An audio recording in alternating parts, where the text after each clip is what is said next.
not support $300 to $400 million to build a new jail, I do want to see improved conditions for the people that are being held. Yesterday, we learned that a 21-year-old male was found dead named Juan. And we know that we have had too many jail deaths in recent years. Directors have told us, previous jail directors have told us that one death was normal. We're beyond anything normal. One life lost is one too many. I stand here with many allies and supporters and people who do this work all year around. We are part of the No More Jail Deaths Stakeholders Group. We meet regularly with Director Collins and his team to talk about improved conditions of the people, for people that are incarcerated, as well as jail staff, so that people survive while they're navigating the judicial process. Initially, when we heard about this, we thought it was directly related to ICE hold. We learned that Juan was eligible to be held by ICE, but had other charges. And just because Juan had other charges, whether they seem valid or not, he is still a human being, an American that deserves to be treated with dignity and respect. And as we are dealing with the 250th year of our Constitution, it says that we are innocent until proven guilty. That's right. His life still matters no matter what he was charged with. I am thankful that within 12 hours, we were able to call together our community of supporters to come out here and to stand up and to represent for Juan. I have not spoken to his family. I don't know his family. I don't need to know his family to know that he should not be dead at 21 years old at our Louisville Metro Department of Corrections. Right. I now want to give an opportunity for others to share, and I thank everyone for showing up this morning. Anyone want to speak? Thank you, Judy. Oh, okay. All the way up. All right, good. My name's Judy Jennings. Can you hear? My name is Judy Jennings, and I'm a member of the ACLU Community Stakeholders. We meet every month to keep our eyes on the jail. We know people were going to die, and this entirely doesn't need to happen. We're wearing a shirt that says, all of us are known that my friend Savvy survived, and all of us, whether incarcerated or not, have a duty. We have to talk to the mayor, we have to talk to the judges, we have to talk to the jail policy committee. 1,500 people are at risk of dying. It's just not the people on ICE. It's 1,500 people, and 223 have already died since we started. So please take action and speak to a public official of your choice, and let's get together and let's not be here again. Thank you, Judy. I would like any of our vocal leaders, if you want to say something, feel free. I guess I will. Thank you. I'm Sarah. I'm a vocal leader. I don't think it's right, because I have a son that's 10 years old that's going to grow up in this community and learn that if he gets in trouble, he could die in jail. That's all. Really good. That's all right. Thank you. All right, we'll have Becky from L-Surge. Hello. I'm part of a team that observes court called Court Watch, and what we see, we've been observing since about 2019, and what we see is that the people that are being held in the jail, many of them are struggling with mental health issues, many are struggling with substance use disorder, many of them have housing challenges or a combination of the three. And so what we're doing here is going to continue to happen. People are going to continue to die. People are in acute distress. And we're trying to solve it by housing them in a jail when they need support, they need help, they need resources. Our city needs to be spending money on those solutions. We need to be helping outside of a jail environment, outside of an carceral environment, getting them support so that this doesn't happen. this is going to keep happening, and there's many more in there right now that are experiencing extreme distress, so many different issues that this isn't going to fix it. Our own jail director acknowledges this. He says we need to get people help. They don't need to be in there if they don't need to be in there. And so we've got elected leaders that want to build more of these. Want to spend $500 million instead of solving the issue to get people help. That's what's going to keep all of us safe. That's what's going to get people on the right path and make this community what it could actually be. Thank you, Becky. Thank you. Can someone want to come up here? Becky, what's your last name? Oh, peace. K-E-Y-E-S. Peace. I just wanted you to stand here. We know that Juan, you can hold his name up, and then, do you want to say anything? I'll say something. Thank you. Hi, I'm Carolyn King with the Interfaith Coalition for Immigrant Justice, which is a group of faith communities that are concerned about immigrants in our community and the way they're being detained, held in prison, the contract the city has with ICE, the contract that all communities are being pushed on to have with ICE, so that they aren't ending up in our jails. Our jails are overcrowded. There's not due process, and the fact that he was an immigrant was no different from the loss of life from everyone else that's died in our jails. In Kentucky jails, I just heard a statistic last night, it had over 200 people in the last 10 years dying in jails. So that's a problem. But we're also here to speak for immigrants and immigrant families who can't speak for themselves in this environment of kind of hate toward them and the ICE approach. So thank you. Thank you, Carolyn. Does anybody else want to share? Or we take a break about the city? I know you were with Carolyn. Okay. All right. The last thing I'll say, and we'll take questions, is that we know Juan, we don't know everything that happened with Juan, but we know that he should be alive. We know that people die in new jails too. As we have seen other cities build new jails, that doesn't mean that the deaths stop. That means that we still need improved conditions, the mental health connections. Jails are now saying they're the biggest treatment center. Our jails in Kentucky are the biggest treatment centers, and they're the biggest mental health providers. We know that that's not what people are getting and they need from our jail. Many jail directors and jailers agree that they're holding people that they can do nothing with. But because it takes a judicial decision to make those changes, we want to make sure everyone that is complicit and when someone is held is responsible, is thinking about what it means to hold someone in jail on unaffordable bails, hold someone in jail on a mental health hold, or to hold someone because there's no treatment bed available for them to go to. As we learn more about this case, we're going to make sure that we're asking the questions, that we're having the meetings, that we're making the decisions that matter, and that we will reach out to any families or anyone who has had issues while their loved one was incarcerated. We care beyond press conferences, beyond other gatherings. We know that it's important that we advocate for people who are incarcerated because their voice doesn't mean as much when they're inside because they're not heard. I hope that Juan's family gets answers and all the things that they need.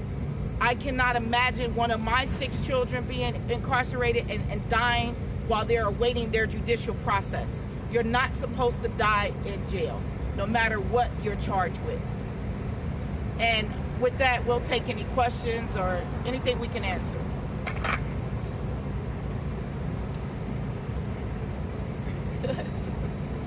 Shamika, you're running for mayor. Mm-hmm. And what immediate changes would you institute should you assume the office? That's a great question. Although I'm here in this capacity, this has always been something I've been passionate about. Criminal legal reform, criminal justice reform is something that's near and dear to me. I was actually charged with assault before in a domestic violence case where I was defending myself. I was 18 years old my first time in being incarcerated. But as mayor, you have the ability to direct the jail director, to direct the chief of police, to be more cognizant of the people that we're bringing to the jail. So once the police bring someone to jail, the jail has no no other resource but to hold them. They're not allowed to release people on their own. It takes a court process, it takes pretrial. So I would do an evaluation on who's being brought there. I would look at decarceration, working with county prosecutors, working with the judges to get people out of there, just like we did with COVID. We saw some of the lowest numbers in our jails. Right now, those numbers continue to go up. And with what happened with our mayor deciding to kowtow to what the federal government doesn't even have ironed out when it comes to ICE, it has increased. We've had more than 300 people held for ICE detainees. And they're held sometimes beyond the 48 hours because of holidays, because of weekends, and I would put a stop to all of that. We used to hold people up to 12 hours, and I would go back to that or less. It is ICE's job to do what they need to do. It is not our job as Louisville Metro government to hold people in this jail that shouldn't be held.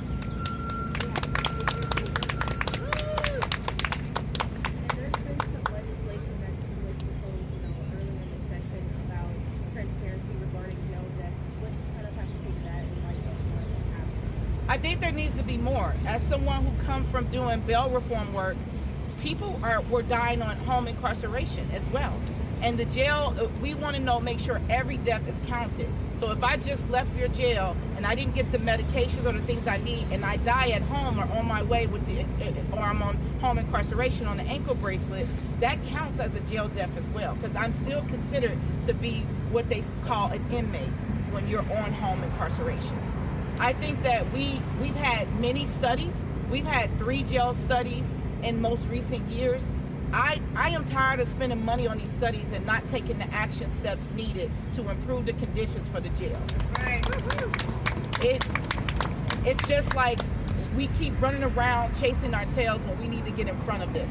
I do think that Director Collins is willing to meet us in the middle on some of those things. He's still a jailer. He still has to do his job, but he also understands that some people should simply not be in there.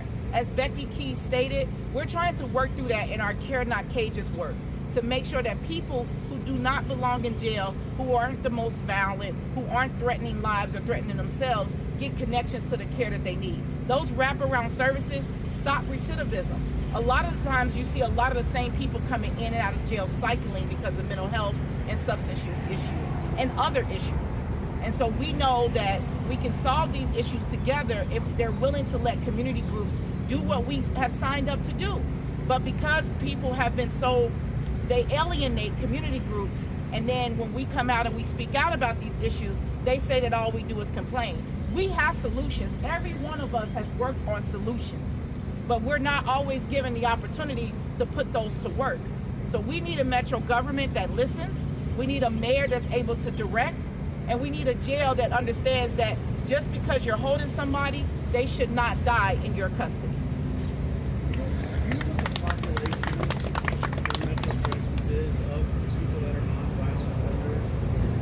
I don't know that number offhand. Yeah, I know that it's I don't know the ballpark, but I will look into that. I know some of our partners do. I don't know. You know that answer? How many? It's around the population and how many people are held for violent offenses. I know it's a non-violent offense. Have the data population dashboard. We change it every day, but it's easy to find that out. But I don't have it. But it's very. We call for that dashboard forever. So the jail dashboard. So jail dashboard population. I think there are a few people in there for murder, but it hasn't jail level. Okay. A death sentence, and it is a death sentence when 1,500 people are. Having a jail offense should not be a death sentence, and it is a death sentence when 1,500 people are squished into 13. It's 13. There are 200 people over in that building, and we need to have some community action to tell them that's not okay in our community. It's a human right. That's right. So I will look into that number and share it as we report out about this, but it is on the dashboard. I was going to say, on average, it's around 40 to 50% nonviolent on average. Our own jail director quoted a similar number a few years ago. Yeah. So 40 to 50% nonviolent is what Becky said. I'd like to say that we need to think about how new jails are paid for. And this happens all over the nation. It would happen here, I'm sure. You have to get plenty of people to fill the jail. Well, crime's down, so we don't have criminals like we used to fill them. And then once you have the people in jail, then you take them out, let them work, give them $1 a day, and you take the rest to pay for your beautiful new jail. I don't think that's what I want for my people, the people I care about. Every one of us belongs to all of us. Thank you. Right. Thank you. Anybody else? Shamika, Yes. is there any collaborative effort going on with the community's hospitals that do have mental health wards to greater accommodate the nonviolent offenders who are suffering from both mental health issues and substance use disorder, as opposed to automatically incarcerating them? Because we all know when you take someone to University of Louisville, for instance, it's 4 questions. If you don't answer them right, you're out the door. It takes less time to get somebody in and out than it does to fill out a mental inquest warrant paperwork. So Yeah. what kind of collaborative effort is going on between the city and the community's hospitals that do have mental health wards? I do know that there are some programs and pilot programs that's been working. It's just not enough because, like you said, you catch somebody on a bad night, they're not going to answer those questions, or they'll be put in a drunk tank or somewhere separated, and it depends on who is assessing them on if they're able to get connected to those services. But even with those services, there's not enough opportunity for all the people. As Becky said, if it's 40 to 50% that are nonviolent, and a portion of them are able to qualify for these programs, there's not enough space for those folks. I've seen that on the day-to-day work. There's not enough opportunity to do that. But there are programs that are working. There are, and I'm sure with 7 counties, but there's time limits. So if a person is being processed out in the middle of the night and they don't take that next step, which if after 6 there's not much open and you can just drop into, then they're less likely to connect when they're departing jails. But while they're in there are jail social workers that work with the public defender's office, that also works with the courts, that are routing people in there as they can. But like I said, if they show any type of hostility, or if they don't answer a question right, like you said, they're not likely to get into that programming. It's very selective. I think I'm going to not get this right, but ACLU is sponsoring a family preservation act, and ACLU is sponsoring a family preservation bill where the judge, if the person who's the defender, what do you call that? The people that's arrested. Oh, if they're incarcerated? No, Or a judge at the Defendant. Prosecution? Yeah. Okay. If they're being prosecuted, if they have children, the judge is asking if they're financial help for the children. The judge, he or she should consider diversion and recovery program rather than incarceration, because when you incarcerate one person in a family, it affects all the people in the family. So that is passed through the House. They worked on it, so possibly it could become a solution. Yeah, thank you for that. We hope people can contact their legislators and make sure that passes through Senate.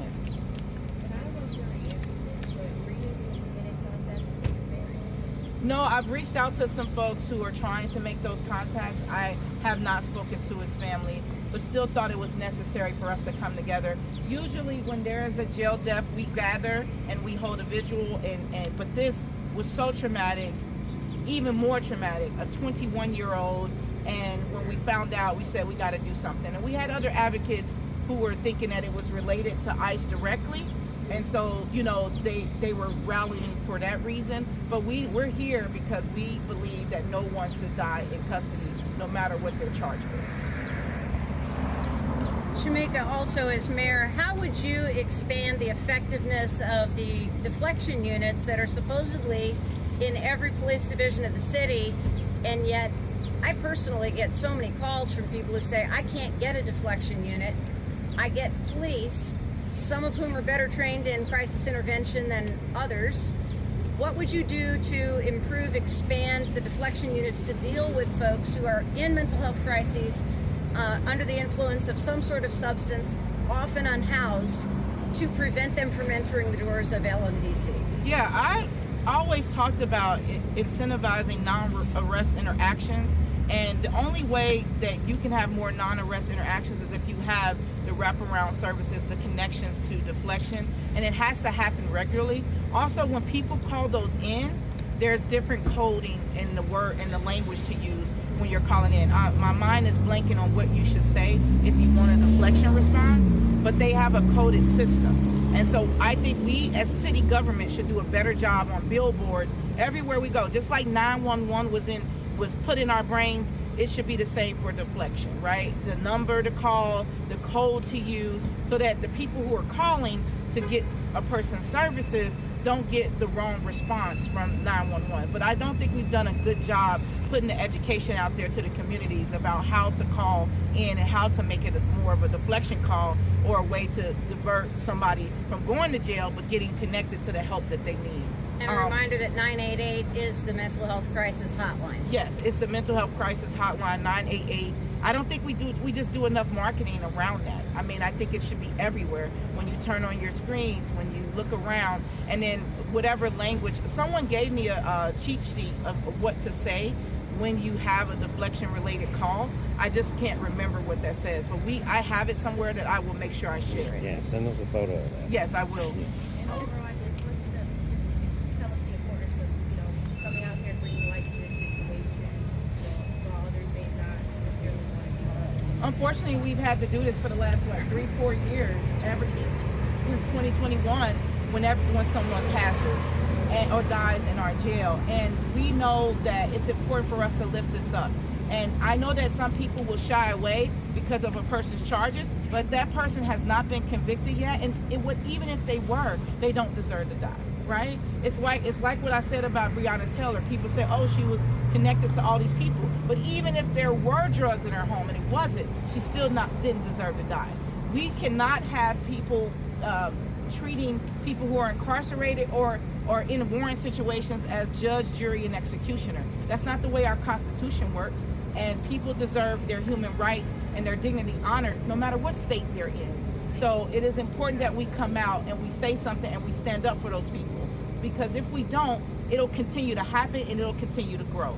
These numbers are astronomical. We haven't seen this before. And since 2021, the amount of people dying while in our custody, and I think I need Louisvillians to understand that. That is the Louisville Metro Department of Corrections. That is something that we pay for with our tax dollars. That is on our dime, that is on our hearts, and their blood is on our hands. And so we must stand up and do something about it. Thank you. Thank you. Yeah, good. Okay. I know you always got questions, Tara. I do. One of the questions I would have addressed had we not ended the press conference, but I'm still alive, is the difference between the way a PGA golfer who's arrested for driving around a police officer and a 21-year-old immigrant who dies in the jail are quite significantly different. So true. So true. It's like, yes. Yes, They get the same jaboni. that's right. That's about it. That's right. Thank you. Thank you all so much. Like 12 hours. All right. And no doesn't mean never. Never. I'm about it. I'm doing a hard way. So, just covered press conference outside of the Louisville Metro Department of Corrections, just over my right shoulder. There was a 21-year-old that was incarcerated that died in custody recently. Yesterday morning, I believe, was whenever he was discovered. That individual was in jail for assault charges and a ICE detainer to follow up after those assault charges were figured out. Community organizers have gathered essentially just to say, there's no reason for people to be dying in our jail. They threw out some statistics of 200 or more have died in the last few years, incarcerated in Kentucky across the board. Also, if my memory serves me correctly, around the end of 21, early 2022, there was a string of a dozen or more inmates that died in a very short period of time in Louisville Metro Department of Corrections, just over my right shoulder. So yeah, while this wasn't necessarily targeting ICE in their policies and procedures, this was more about the safety and efficacy of the jails in Kentucky, more directly in the Louisville Metro. But we just wanted to make sure to come out and get a little bit of coverage on this if we could. We're going to go ahead and drop the live for now. When we do get some more accurate statistics on the number of deaths in Kentucky and in Louisville, we'll probably post some of those. They talked about the deflection program for a little bit. 988 is the number for the mental health hotline. There's also apparently some specific words that need to be used in order to get deflection, as opposed to getting Ellen or Louisville Metro Police to show up. So Shamika's going to get us some details on that, and we'll also get that shared as well. But we appreciate everyone tuning in. We're going to go ahead and drop this live for now. Until next time, everybody stay strong, stay safe.